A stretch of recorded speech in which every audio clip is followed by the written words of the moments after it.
नमस्कार दोस्तों। आज आपको सुनाने जा रही हूँ मालती जोशी जी की कहानी बाबुल का घर। खाना खाकर थोड़ा लेटने का मन बना रही थी कि तीनों पास आकर बैठ गईं। नवीन की बहू ने मेरे लिए पान लगाते हुए शिकायत की, इकलौती बहन की शादी है और आपने आते आते इतनी देर लगा दी दीदी। पता है, हमारा प्लान तो आपके साथ शॉपिंग करने का था। आपकी चॉइस से सामान खरीदते तो थोड़ा मज़ा भी आता। अब तो जैसा भी समझ में आया हम ले आए हैं। आप कुछ कहिएगा नहीं। आपके भाई तो कार्ड ही छपवाने के लिए राजी नहीं थे। विपिन की बहू ने सुर में सुर मिलाया। बोले कि दीदी डिजाइन तय करेंगी तभी छपेंगे। वे तो इन लोगों ने जिद की तो छप भी गए। अच्छा ही हुआ ना, सचिन की बहू बोली। अब कब छपते और कब बढ़ते। एक तो आप इतनी देर से आई हैं और सो भी अकेले। हमने तो सोचा था कि खास खास घरों में आपको और जीजाजी को भेजेंगे। अम्मा बगल ही में लेटी हुई थी। छोटी की बात सुनी तो एकदम डपट दिया। निमंत्रण बांटने के लिए अब घर के दामाद ही रह गए हैं क्या। दामाद हुए तो क्या हुआ, घर के बड़े भी तो हैं। छोटी ने मस्का लगाया, पर अम्मा जरा भी न पिघली। उसी तरह डपटते हुए बोली, रात भर का सफ़र करके आई है लड़की, जरा कमर तो सीधी कर लेने दी होती। आते ही सब की सब अपनी अपनी रामायण लेकर बैठ गईं। तीनों चुपचाप उठकर वहाँ से खिसक ली। मैंने मन ही मन अम्मा को धन्यवाद दिया। सचमुच मुझे नींद आ रही थी। रिजर्वेशन के बावजूद मुझे सफ़र में कभी नींद नहीं आती। हर स्टेशन पर लोगों का चढ़ना उतरना लगा रहता है। इस बार तो रात आंखों में ही कटी थी। अटैची में 10,000 रुपये थे जो मुझे सोने नहीं दे रहे थे। एक तो जोखिम भी था, दूसरे इन्हीं रुपयों को लेकर चलते समय इनसे झड़प हो गई थी। मैं अटैची बंद ही कर रही थी कि इन्होंने नोटों की गड्डी मुझे थमा दी थी। ये क्या है, रुपये हैं। शादी में क्या खाली हाथ जाओगी। खाली हाथ कौन जा रहा है, भूल गए हैं क्या। अभी उसी दिन तो सर्राफ से अमेरिकन डायमंड का सेट लेकर आए हैं। 2 साड़ियाँ भी दे रही हूँ, एक बनारसी एक चंदेरी।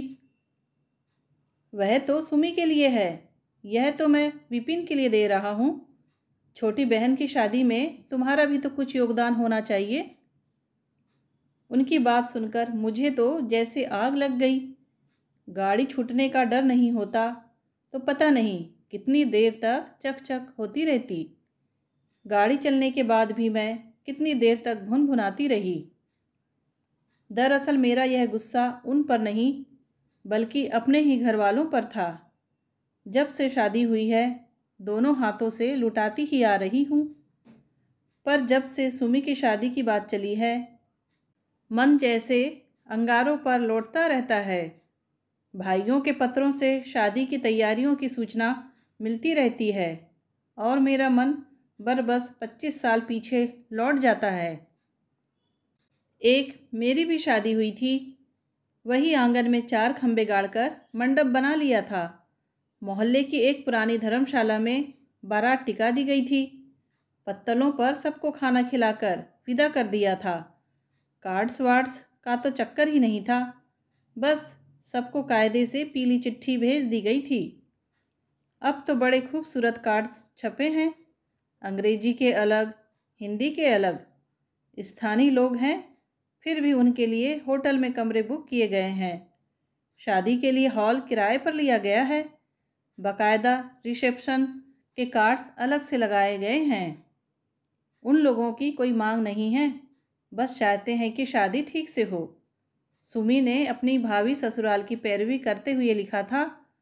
पत्र पढ़कर मुझे बहुत ताव आया था। अच्छी शादी का भी कोई तयशुदा पैमाना होता है क्या। हम अपनी जान भी निकाल कर रख दें और आपको पसंद ही ना आए तो। यहाँ आकर देखा, सचमुच सबने मिलकर जमकर तैयारी की है। बड़े शौक से मुझे आते ही सारा सामान दिखाया गया। सोचा होगा कि दीदी पीठ थपथपाएगी, शाबाशी देगी। पर दीदी को होश ही कहाँ था। उसकी नज़रों में तो वह फटीचर दहेज घूम रहा था जो उसके साथ गया था। उसे लेकर कितनी बार कितनी बातें सुननी पड़ी है, इसका कोई हिसाब नहीं है। आँख बस लगने ही वाली थी कि अम्मा फुसफुसाई, पम्मी बहुत ज़्यादा थकी ना हो तो चल तैयार हो जा। ये देवियाँ सो रही हैं, तब तक चुपचाप सुनार के यहाँ हो आए। किसी को भनक भी पड़ गई तो एक ना एक साथ हो लेगी। मैं तो हैरान रह गई। आरती में 5 पैसे भी चढ़ाने होते हैं तो अम्मा को बेटे बहुओं के आगे हाथ पसारना पड़ता है, और अब वह सुनार के यहाँ सबसे छुप कर जा रही है। कुछ बेचने जा रही है क्या? पर अब तो बेचने के लिए कुछ नहीं बचा है। नाक कान हाथ पैर सब तो खाली हो गए हैं। अम्मा ने सचमुच किसी को भनक नहीं पड़ने दी। दरवाजे से बाहर निकलते हुए बस विपिन के बेटे को जता दिया कि जरा बाजार जा रहे हैं, देर हो सकती है। घर से बाहर निकलते ही मैंने रिक्शा रोक लिया। रिक्शे में चढ़ते हुए अम्मा बोली, इसीलिए तो सब तेरी बाट जो रही थी। मतलब जानती है ना कि दीदी के साथ बाजार जाने से सवारी की सुविधा हो जाती है। मिठ बोली है तो क्या हुआ, तीनों की तीनों बड़ी काइयाँ हैं। मुझे बड़ा संकोच हो आया। इतना शाह खर्च होना भी अच्छा नहीं है, लोगों की नज़रों में आता है। इतनी उतावली में रिक्शा करना ठीक नहीं हुआ। पर जब अम्मा ने पता बताया तो लगा कि ठीक ही किया जो सवारी ले ली। उतनी दूर पैदल तो मेरे फरिश्ते भी नहीं जा सकते थे। अम्मा ने एकदम शहर के दूसरे छोर का सुनार ढूंढा था। शायद गोपनीयता ही उनका मुख्य उद्देश्य रहा हो। अम्मा को देखते ही सोनी जी की बाँछें खिल गई। उसने कहा, आइए माता जी, मैं तो सोच रहा था आप ऑर्डर देकर भूल ही गई हैं। अरे नहीं सोनी जी, ऐसा कहीं होता है, बस बिटिया का इंतज़ार था। आज तो आई है, मैंने आराम भी करने नहीं दिया और ले आई। मेरा माथा ठनका। भला मेरा इंतज़ार क्यों था? सोनी जी जैसे ही इधर उधर हुए, मैंने अम्मा से कहा, परसों तुम्हारे दामाद आ रहे हैं अम्मा, तब आ जाएंगे। अभी तो मैं इस तैयारी से नहीं आई थी। तू चुप कर, अम्मा ने डपट दिया। तुझसे पैसे कौन मांग रहा है? यह तो और हैरानी वाली बात थी। फिर अम्मा को मेरा इंतज़ार किस लिए था? क्या अम्मा मेरे लिए कुछ बनवा रही है? शादी में तो बस एक जोड़ी बूंदे दिए थे, वे भी इतने हल्के थे कि हथेली पर रखकर फूंक मारो तो उड़ जाएं। मेरी एक जेठानी ने सबके सामने यह करतब करके दिखाया था। शर्म से मैं पानी पानी हो गई थी। उस प्रसंग की याद आज 25 साल बाद भी सूल सी कसकती है। तो क्या अम्मा 25 साल बाद उस अपराध का प्रायश्चित करने जा रही है? 25 साल बाद, जबकि मैं खुद अपनी बिटिया के लिए गहने बनवा रही हूँ। तब तक सोनी जी हाथ में लाल कागज़ का डिब्बा लिए भीतर से नमूदार हुए। डिब्बा खोलकर उन्होंने लाल कागज़ हटाया। एक जोड़ी कंगन जगर मगर कर रहे थे। देख, अच्छे हैं ना? मैंने एक कंगन उठाकर पहनना चाहा, पर वह उंगलियों में फंसकर रह गया। 25 साल बाद शरीर का नाप क्या वही रह जाता है? अम्मा भी तो गजब करती हैं, बनवाने से पहले नाप तो मंगवा लेती। अम्मा, यह तो छोटे हैं। नहीं बहन, सोनी जी बोले, बिल्कुल नाप से बने हैं, बल्कि लाली तो परसों देख भी गई थी, बिल्कुल ठीक आए थे। लाली कौन? अपनी सुमी रे। मन एकदम बुझ सा गया। तो कंगन सुमी के लिए बन रहे हैं, फिर मुझे साथ में लाने की क्या ज़रूरत थी? पर मुझे ज़्यादा देर तक सोचना नहीं पड़ा, क्योंकि सोनी जी बिल पर लिखने के लिए मेरा नाम पूछ रहे थे। मैंने विस्मय से अम्मा की ओर देखा। उन्होंने मुझे चुप रहने का इशारा करके खुद ही मेरा नाम बता दिया और जब तक सोनी जी बिल बना रहे थे चुपचाप नोटों की एक गड्डी मेरे हाथ में सरका दी। मैंने नोटों का वह बंडल ठीक से देखा भी नहीं और यंत्रवत सोनी जी को थमा दिया। उन्होंने रुपयों को सिर से छुआ कर सरसरी तौर पर गिना और पेटी में डालते हुए बोले, वाह बहन, आप बहुत पुण्य का काम कर रही हैं। नहीं तो आजकल किसी के लिए, खासकर बहन के लिए, इतना कौन करता है। सारे रिश्ते नाते दिखावे के रह गए हैं। अरे सोनी जी, बहन क्या, आप तो उसे इसकी बेटी समझो। पूरे 18 साल छोटी है इससे। अच्छा, सोनी जी विस्मित थे। अम्मा चलो अब, और भी सामान लेना है, मैंने बेजारी से कहा और दुकान से बाहर चली आई। मजबूरन अम्मा को उठना ही पड़ा।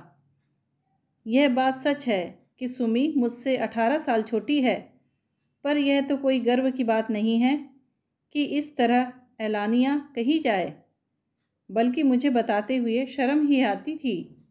आज इतने सालों बाद भी वह खींच, वह शर्म ताज़ा हो आई जो मैंने सुमी के जन्म पर अनुभव की थी। पूरे 8 दिन की गैर हाजिरी के बाद जब मैंने कॉलेज में पांव रखा था तो सबने घेर कर इस अनुपस्थिति का कारण जानना चाहा।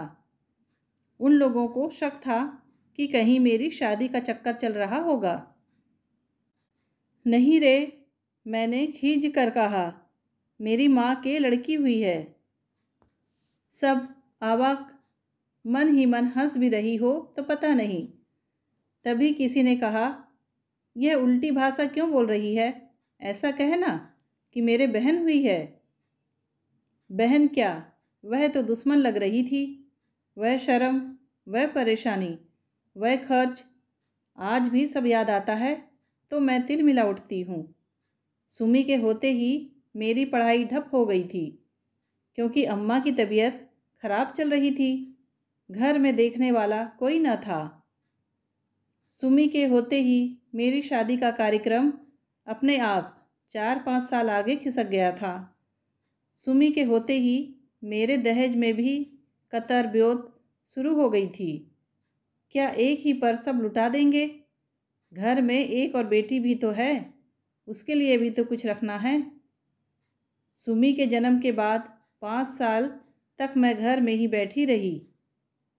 ना पढ़ रही थी, ना नौकरी कर रही थी।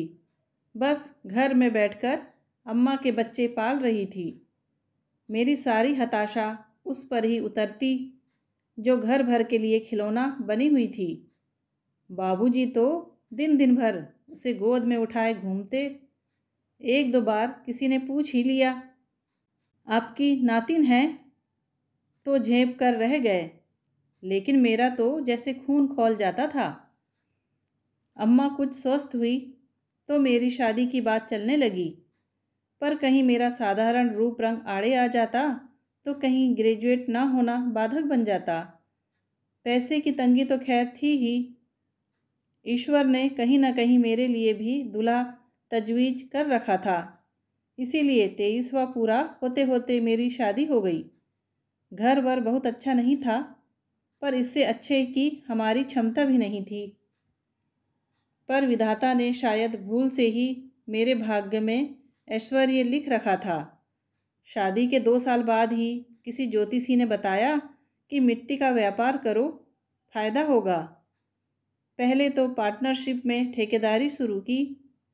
वो ऐसी चल निकली कि PWD की क्लर्की छोड़कर उसी का दामन थाम लिया। आज लाखों में खेल रहे हैं। इधर बाबूजी एकाएक चल बसे तो अम्मा पर जैसे पहाड़ ही टूट पड़ा। बड़े कसाले में दिन काटे। मैंने हाथ न लगाया होता तो शायद मेरे भाई पढ़ भी ना पाते।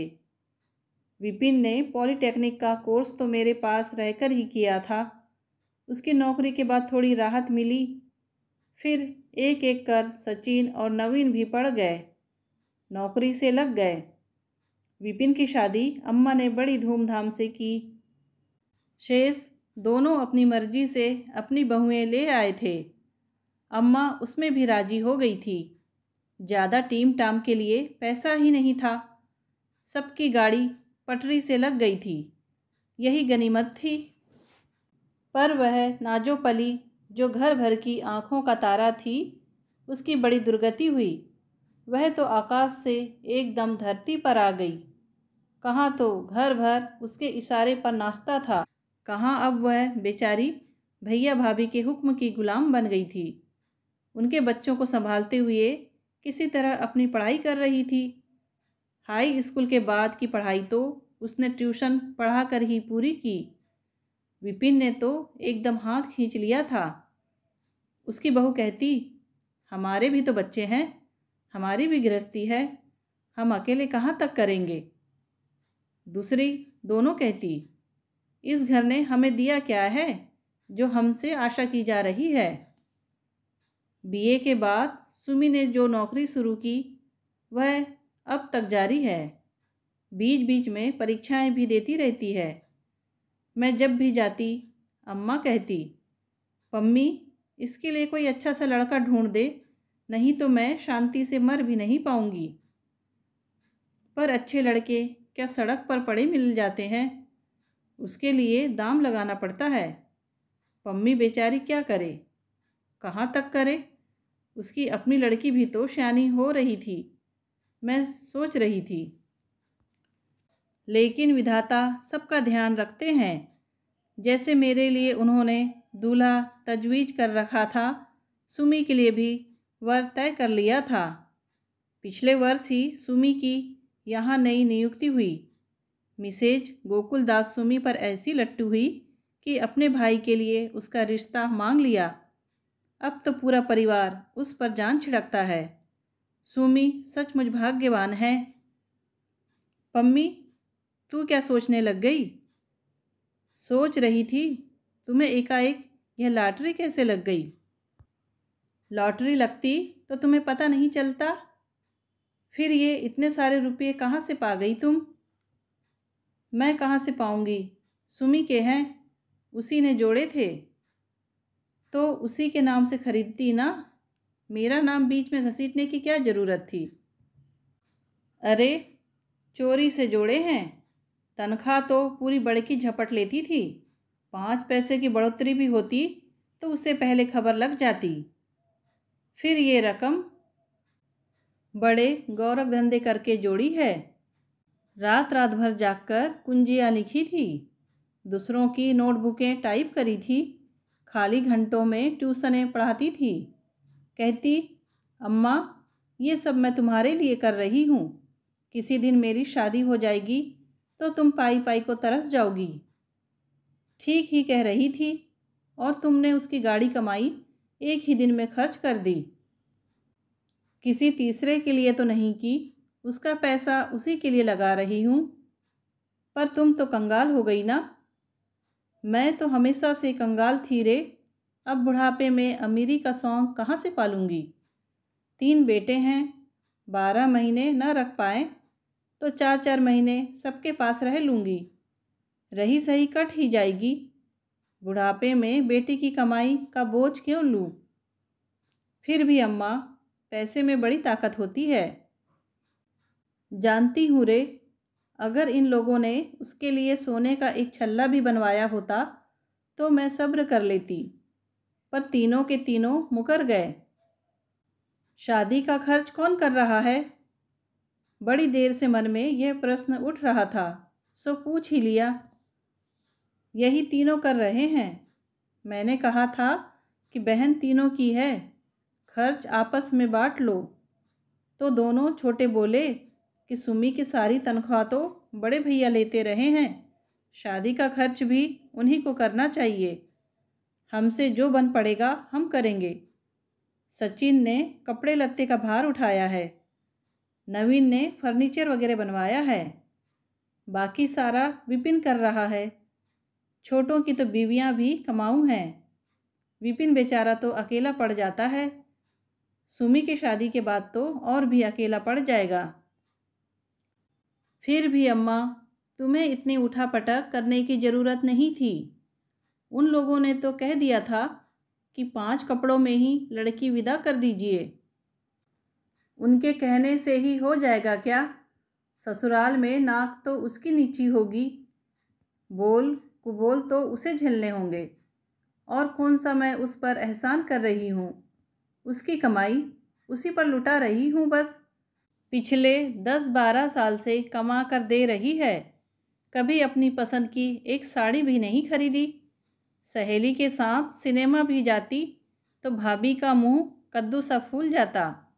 बस कोल्हू के बैल की तरह खटती रहे और इनका घर भरती रहे। उनका बस चलता तो शादी ही नहीं होने देते। बोलते बोलते अम्मा का गला भर आया। मेरा मन कसेला हो आया। सुमी 10-12 साल से कमा कर दे रही है। शायद इसीलिए अम्मा के मन में उसके लिए इतना दर्द है, इतना प्यार है। इसीलिए उसकी शादी में ज़रा भी कोर कसर उसे स्वीकार नहीं है। अम्मा, मैंने कहा, मुझे तुम लोगों ने 4 साल तक घर में बिठाए रखा। नौकरी करने दी होती तो शायद। अरे, तू भला क्यों नौकरी करती? तू तो भाग्यवान थी। तेरे सिर पर तो बाप का साया था। तुझे भला किस चीज़ की कमी थी? अब कोई मुझसे पूछे कि किस चीज़ की कमी नहीं थी, पर अम्मा से यह सब कहना बेकार था। वह कभी नहीं समझेंगी। और अब इतने सालों बाद कहने का मतलब भी क्या था? घर में पाँव देते ही अम्मा ने मेरी दानवीरता का बखान करते हुए कंगनों का प्रदर्शन कर डाला। मेरी जय जयकार करना ही बाकी रह गया था। इस बहाने शायद वह अपने बेटों के निकम्मेपन पर चोट करना चाहती हो, पर संकोच के मारे मेरा दम घुटने लगा। कपड़े बदलने के बहाने मैं वहाँ से उठ आई। पीठ फेरते ही सुनाई पड़ा, नंबर 2 की कमाई है, इसीलिए झमाझम बरस रहे हैं। दूसरा स्वर उभरा, नंबर 2 की हो या 3 की, बहन पर ही तो बरस रही है। भाई भतीजों को तो कभी चांदी का छल्ला भी नसीब नहीं हुआ। मन हुआ कि पलट कर कह दूं कि भाई लोग आज जो भी हैं किसके दम से हैं, यह उन्हीं से पूछ लेना। पर कुछ कहने सुनने का उत्साह ही जैसे निचुड़ गया था। अम्मा के कमरे में आकर देखा, सुमी उदास सी खिड़की के पास बैठी थी। अभी तो कुछ देर पहले वह बाहर बैठी थी। भीतर कब चली आई पता ही ना चला। सुमी, कंगन देखे? हाँ, अच्छे हैं, थैंक्स। अब ये थैंक्स किस लिए? सुमी, कम से कम तुम तो यह नाटक मत करो। संकोच के मारे मेरा वैसे ही दम घुटा जा रहा है। अम्मा ने बैठे बिठाए अच्छी मुसीबत में डाल दिया। सुमी कुछ नहीं बोली। और सुनो, तुम्हारे लिए मैं एक अमेरिकन डायमंड का सेट और 2 साड़ियाँ लाई थी। साड़ियाँ तो मैं तुम्हें अभी दे दूँगी, पर सेट रख लूँगी। तुम मेरे यहाँ पहली बार आओगी ना, तब दूँगी। अम्मा की वजह से वैसे ही हमारी नंबर 2 की कमाई का खूब गुणगान हो रहा है। डायमंड सेट भी देख लेंगे तो कहने वालों का मुंह और खुल जाएगा। सुमी ने एक गहरा निश्वास छोड़ा। मैं चौंक पड़ी। सुमी, तू इतनी उदास क्यों है? तुम्हें तो खुश होना चाहिए। मनपसंद दूल्हे से शादी हो रही है और शादी भी भाई लोग अपनी सामर्थ्य के अनुरूप अच्छी ही कर रहे हैं। फिर दुख काहे का? मेरा दुख तुम नहीं समझोगी दीदी। तुम्हारे सामने तो ये सब शहद घुली बात करते हैं, पर इनकी असलियत मैं जानती हूँ। मेरा मन तो इनके ताने सुन सुनकर छलनी हो गया है। लगता है जैसे मैंने इनके बच्चों के मुंह का कोर छीन लिया है। एहसानों के तले दब गई हूँ मैं। इससे अच्छा था कि किसी मंदिर में फेरे पड़ जाते। महेश भी राजी थे, पर अम्मा नहीं मानी। उन पर तो जैसे पागलपन सवार हो गया है। जरा सी भी कोर कसर बर्दाश्त नहीं होती। उन्हें अपने मन की कर लेने दो सुमी। घर की आखिरी शादी है। लेकिन मेरे जाने के बाद वह कितनी लाचार हो जाएंगी। इसकी भी खबर है? मैंने तो कभी भाइयों के आगे हाथ फैलाने नहीं दिया। पाई पाई जोड़ रही थी कि बाद में भी उन्हें कोई तकलीफ़ ना हो, पर जिद पर अड़ गई कि मेरे लिए जमा किया है तो मेरी मर्जी से ही खर्च करना पड़ेगा। रो रो कर कस्में दे देकर सारा पैसा निकलवा लिया। बोली, भाइयों की सामर्थ्य नहीं है तो क्या हुआ, अभी तो मैं बैठी हूँ। मेरे रहते तुम खाली हाथ ससुराल नहीं जाओगी। अभी कुछ समझ में नहीं आ रहा है, शादी का जोश चढ़ा हुआ है, बाद में बैठकर रोएगी। अम्मा तो जब रोती तब रोती, अभी तो सुमी ने ही रोना शुरू कर दिया। मेरी समझ में नहीं आया कि उसे क्या कहकर सांत्वना दूँ। बस यूं ही पीठ पर बालों पर हाथ फेरती रही। रुलाई का आवेग कुछ कम हुआ तो वह बोली, दीदी तुम भाग्यवान थी। बाबूजी के राज में शान के साथ इस घर से विदा हुई थी। जाते हुए तुम्हारे मन पर न किसी के एहसानों का बोझ था, न किसी की चिंता थी। पर मैं तो जैसे दुर्भाग्य लेकर ही पैदा हुई हूँ। कभी खुलकर हंसना ही नसीब नहीं हुआ, अपनी शादी पर भी नहीं। सारी खुशियों को जैसे ग्रहण लग गया है। मैं भाग्यवान हूँ। थोड़ी देर पहले अम्मा ने भी यही कहा था, अब सुमी भी यही कह रही है। क्या होता है भाग्य? क्या होती है भाग्यवान की परिभाषा? मैंने सुमी की ओर देखा। अभी अभी रो चुकी उसकी आंखें एकदम सूनी थी। उन आंखों में न लाज के डोरे थे, न सपनों के रंग। शायद कई रातों की जागी हुई थी। आंखों के नीचे स्या घेरे बन गए थे। दुल्हन क्या ऐसी होती है? चेहरे पर जरा भी रौनक नहीं थी।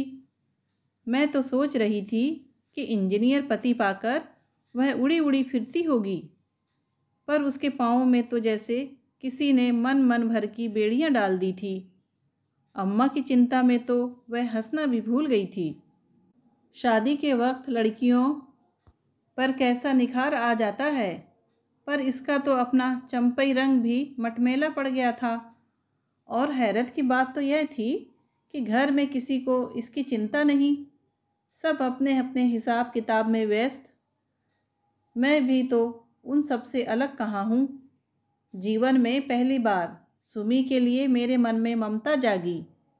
उसके बालों पर हाथ फेरते हुए मैंने कहा, सुमी, तेरे जीजाजी ने तेरे लिए 10,000 रुपये भेजे थे। मैंने सोचा था कि विपिन को दे दूंगी। अम्मा अगर पहले से थोड़ा इशारा करती तो कंगन के दाम मैं ही दे देती, पर खैर कोई बात नहीं। ये रुपये तुम अम्मा के नाम जमा कर दो और चिंता से मुक्त हो जाओ। हर महीने इन्हें कुछ न कुछ मिलता रहे, ऐसी व्यवस्था कर देना। हारी बीमारी का ना सही, पूजा पाठ का खर्च तो चल ही जाएगा। पहली बार मुझे लगा कि सुमी के चेहरे का तनाव कुछ कम हुआ है, और लगा कि हंसी की एक हल्की सी किरण बस फूटने को ही है। दोस्तों, कहानी पसंद आई हो तो प्लीज़ लाइक और सब्सक्राइब ज़रूर कीजिए। कहानी सुनने के लिए आपका धन्यवाद।